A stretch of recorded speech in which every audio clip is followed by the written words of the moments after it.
இந்திர ராசி வான்வளை போன்ற இதுவரை எவரும் பெற்றறியா தவக்கில்நாமமும்.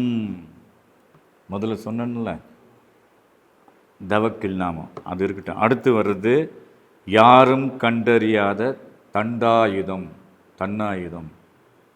தண்டாயுதம் இப்படி குண்டாக இருக்குது, அடித்தா மண்டைய. துரியோதனம் வச்சுருக்கான், பீமா வச்சுருக்கான், மகாவிஷ்ணு வச்சுருக்கிறார், தண்டாயுதம் வச்சுருக்கிறார்.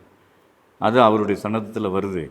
அதுக்கு முன்னாடி இந்த அரியத்தவ கில்நாமத்தை மட்டும் சொல்லிவிட்டு இதோட அந்த சன்னதம் வந்து நிறைவடையுது. அந்த அந்த கில்நாமத்தினுடைய செயல் இது வரைக்கும் எந்த பாரவான்களுக்கும் அது கொடுக்கப்படவில்லை. அவங்க தன் கையில் வச்சுருந்தாங்க. யார்? அந்த ஆதிப்பிதா யாருக்குமே கொடுக்கல. இவங்க வந்து ஒரு ஊழி விதி, தனக்குன்னு ஒரு ஊழி விதியை வச்சுக்கிட்டு ஒரு குருமுகத்தின் மூலயமா தான் தன்னை அறிந்து இவங்க ஒரு குருன்னு வந்து கடைசியில் பிரம்மம் தான் குருவாக மாறியிருக்காங்கன்றத உண்மையை எங்களுக்கு புரிய வச்சாங்க. புரிய வச்சு வரும்பொழுது இந்த கில்நாமம்னு ஒன்று வந்ததில்லை, அது என்ன அப்படின்னு பார்க்கும்பொழுது ஒவ்வொருத்தரும் இந்த நடைமுறையில் வரும்பொழுது தான் பாடுபட்டு அந்த பேற்றை பெற்றார்கள்.